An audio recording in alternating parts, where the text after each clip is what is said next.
This will be a bit personal. I want to share something that bothers me with you.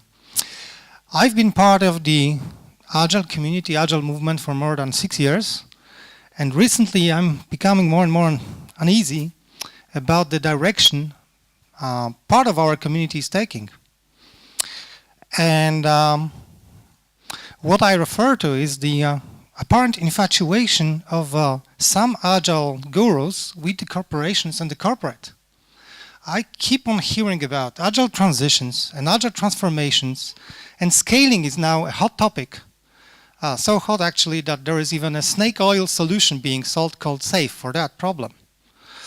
And I'm uneasy about that because my whole experience, last years as a trainer and coach, but also my previous experience, my reading, my thinking, leads me to believe that this is the wrong direction.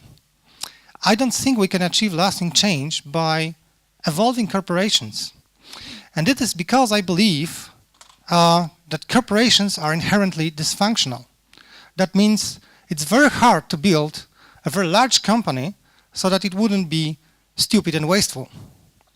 And it's impossible to prevent such a company from degrading to this corporate state once the founders of it are gone.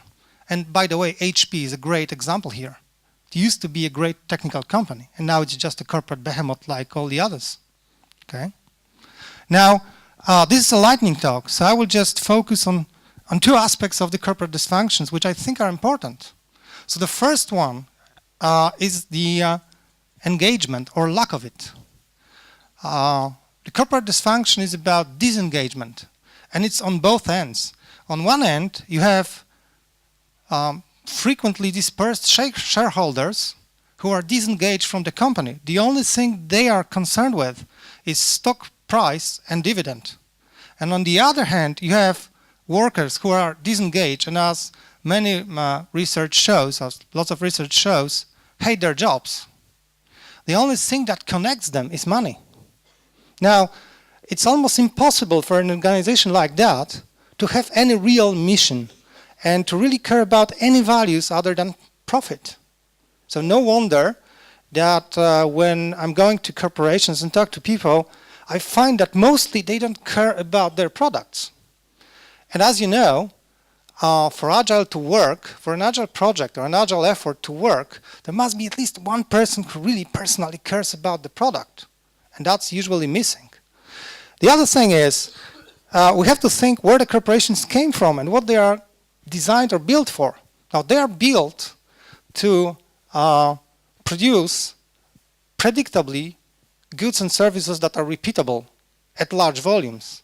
And in that, they are the remnants of the late industrial age. By the way, I don't know if you know, but 3/4 of European big businesses were founded about 130 years ago in a short period called La Belle Époque. But I digress. Now,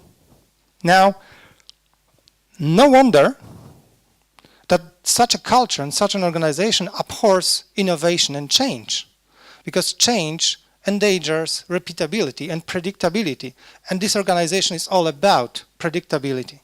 Okay? So again, no wonder that if they implement Agile, then they make this very error, which is implementing Agile, because that's not something you can implement. They implement Scrum and they think they are Agile now, which is not true. Now, my message to you is not all bad news, because I think that if we lift our eyes from our small Agile field and the field of software, and if we look around, we can see that there is a huge paradigm shift building up in the world, and it will start occurring pretty soon. And I think the age of the corporations is coming to an end. It might not be very visible now yet, but more and more people are disillusioned with corporate products and corporate jobs. And especially the most talented people are not going to become corporate serfs. They go and fund startups or join startups. Actually, we are in the middle of something that someone called a startup frenzy.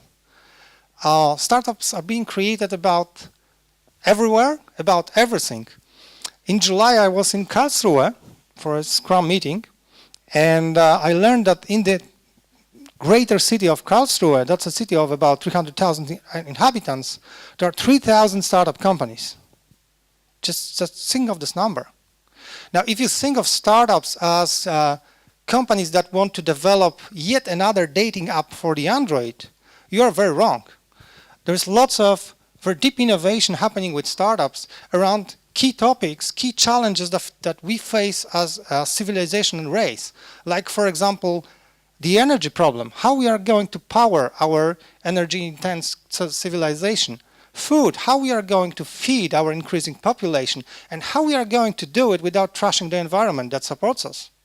There are many interesting startups built around ideas to solve those problems. So this is where solution comes, and I think corporations and their ineffectiveness and wastefulness is no longer adequate. Now, how that relates to Agile? Well, I think that startups are where the future is being crafted also in terms of how we organize ourselves. Because I didn't say that I don't believe you can have a large organization that would be humane and agile and nimble. You can. I don't believe you can arrive there by transforming the old. And by the way, when there is talk about scaling, did you notice that there are two companies being mentioned usually, Google and Spotify? Now, what those companies have in common? A, they were not there 20 years ago. In fact, Spotify didn't exist even 10 years ago. B, their founders are still very much actively involved in those companies. And C, they were designed from day one to be different. Okay? So we'll see how they will fare. We'll see whether they will degrade or not. But this is where the new model of organization is being created. And it's not only about Agile, it's about all the other parts that form a human organization. It's not about just software development. So actually my message to you is then, screw change. Don't waste your time and your lives on Agile transitions. Don't try to fix what cannot be fixed. Leave, let them rot, let them die. It's their time to die. Found a startup or join a startup. Those are companies that are led by passionate people that want to make a change in the world, that are small enough and nimble enough and different enough so that your voice will be heard and everyone will make a difference. And if you think I'm crazy, just let me share one thought with you, because if we look at corporations now, we might be thinking, oh, he's crazy because they're so powerful, they have all the money and all the resources. How can they possibly unravel? Now, the way you look at them might be very similar to the way in which your ancestors 300 years ago looked at kings and princes. They had all the resources, and the whole socio-economic system was built to support them. And yet, now, they are mostly history or decoration in some countries. Okay? So the same thing will happen here, I believe. So I just want to leave you with this simple message. Don't waste your lives trying to change the corporate world. Build a new world from scratch and do it right from the start. Thank you.